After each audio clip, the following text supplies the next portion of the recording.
What's going on, everybody? It's Jay, aka It's Ghost Story, back with another Phantom Parade video. Today is going to be a more news-focused video. We have a lot of things to actually cover today. So, obviously today, on global side, we get JOGO today. Well, technically tomorrow. But since I'm going to be staying up so late, it might as well just be the same day for me. Same 24-hour period. But JOGO is going to be coming out today, tomorrow, whatever. JOGO is going to be coming out. I'm not going to cover in this video if you should summon on him or not. Obviously, I'm going to do that for the actual summoning video in question. I will just say, though, that recollection bit is a little bit hard to ignore. But if you guys see later in the video, when we talk about what's going on with JP, you might just be able to avoid this for a little bit, depending on the circumstances.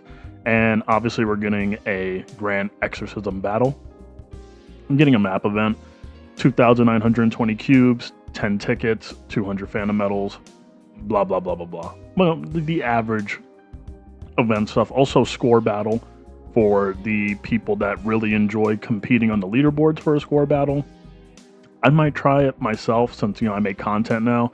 Beforehand, I didn't really do score battle because I didn't really see much of a point for it outside of just getting all the rewards for the event. But global is kind of in a little bit of a bland state, I guess I could say, because there is a lot of things going on the JP side of Phantom Parade. So, first things first, we have a new Phantom Orb and the SP Potential Phantom Tome available on JP. So what that is that the Phantom Orb makes it so you can smack that little item right here on any unit and immediately get them to level 140 and grade enhancement level 15. So it is just quite literally just dumping on the unit immediate insta stats. And then the SP Potential Tome quite literally just takes a SP skill, immediately unlocks it. So it immediately forces it to skill level 10 and unlocks it.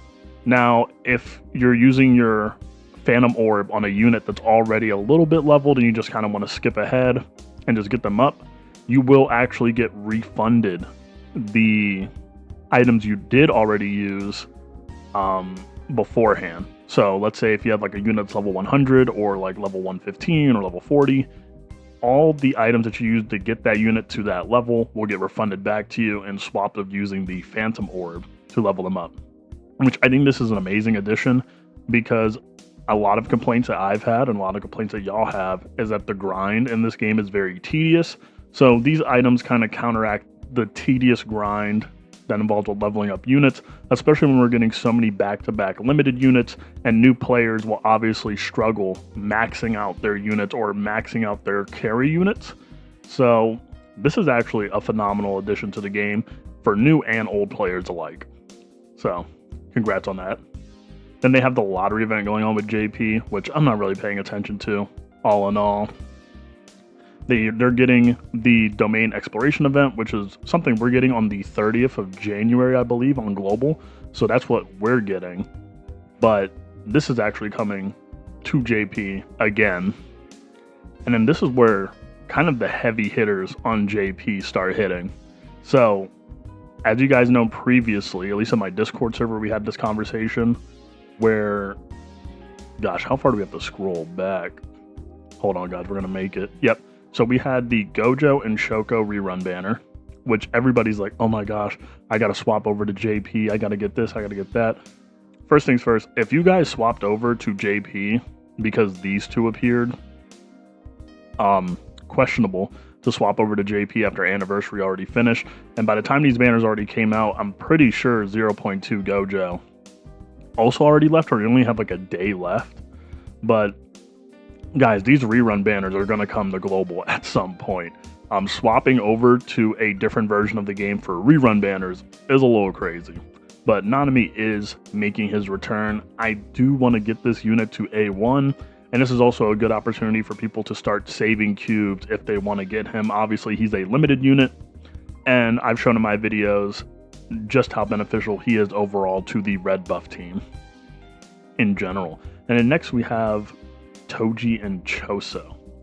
Now, I'm more or less focused on the actual Toji and Choso units than I am the recollection bits, because as y'all can see, the recollection bit that's on JOGO's banner, which is basically a better version of Unity from the top to the bottom, I believe is the name, which is the alt charge rec bit.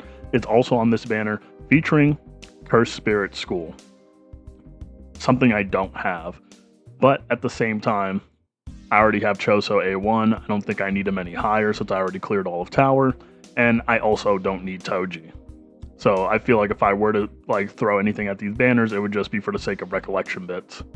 And then next we have round 2, and it's going to be Shoko and Momo, both with 2 healing rec bits, Doctor's Pride, and I forgot the name of this one, but y'all know what it is. It's been here since day 1. Obviously, Shoko being the best out of the bunch here being presented. It's not that Momo's bad or anything, but for the people that are struggling with yellow content, Shoko is going to be the lady for you. And then I believe there's supposed to be a part 3. Part 3... Actually, no, my bad. I forgot, Nanami is a part of this. So this is round 2, round 1, and then this is going to be the part 3 for the hidden inventory stuff. So I wonder if there's going to be a part 3 for these banners specifically for the reruns, but this is what we know currently. So Choso Toji, 2 very meta rec bits, and then 1 meta character and some 3 hand-me-downs, 2 standard banner rec bits, standard banner unit, cracked yellow unit. They know why they did this. So that's JP side for the most part. Next, we have the quality of life changes for JP. So this is from an account called Jujutsu FP_GW. And we now have an update where you can now see how many turns a domain expansion remains up. Now for newer players, this is going to be very helpful. And people that haven't made it to like floor 80, for example, this will be helpful for y'all, considering the fact that the strategy that I proposed for my floor 80 clear with Yuta involves kind of waiting out this domain expansion and having Yuta heal your units through it. And it's just something very, very simple, very basic, real nice quality of life change. And then next, they also updated the passives for Yuji and Sukuna, which confirmed that they have freeze resistance. Now, I did throw Yorame in the thumbnail.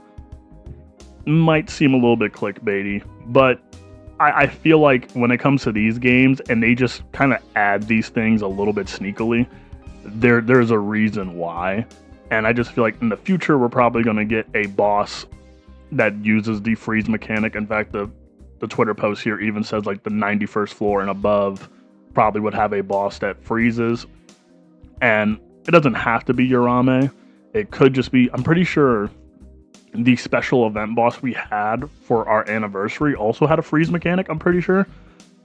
So maybe this is just something to intertwine with it. Maybe that boss will reappear in the future, or maybe we will also just get Yorame too. And freeze resistance has also been confirmed for Leech as well. So there's been a lot of passive stuff, quality of life stuff. And then last small little detail is that Roaring Knight, the individual who told us that the global schedule is going to be the way it is, because of him we knew when Rabbit Escape was coming, because of him we knew when JOGO was coming, because of him we know when the new domain investigation event is coming, and also the reason why we know when Kusakabe is going to arrive as well.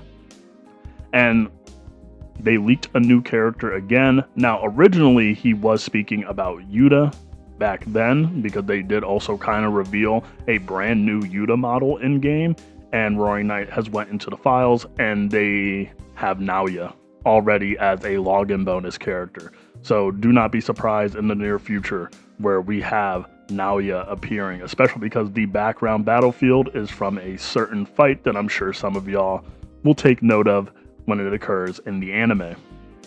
But yeah, that's kind of like a little news dump before I summon on JOGO later on.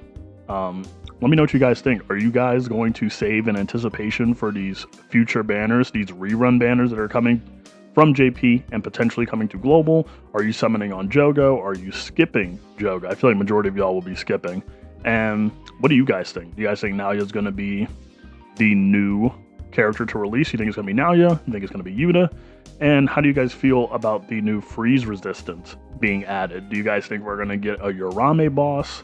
You guys think we're just going to get a random rehash of the anniversary boss just shoved in the tower? What do you guys think? Let me know. It's been Jay, aka It's Go Story. Thank y'all for over 700 subscribers. a lot. Thank you. Thank you. And I will see you guys later.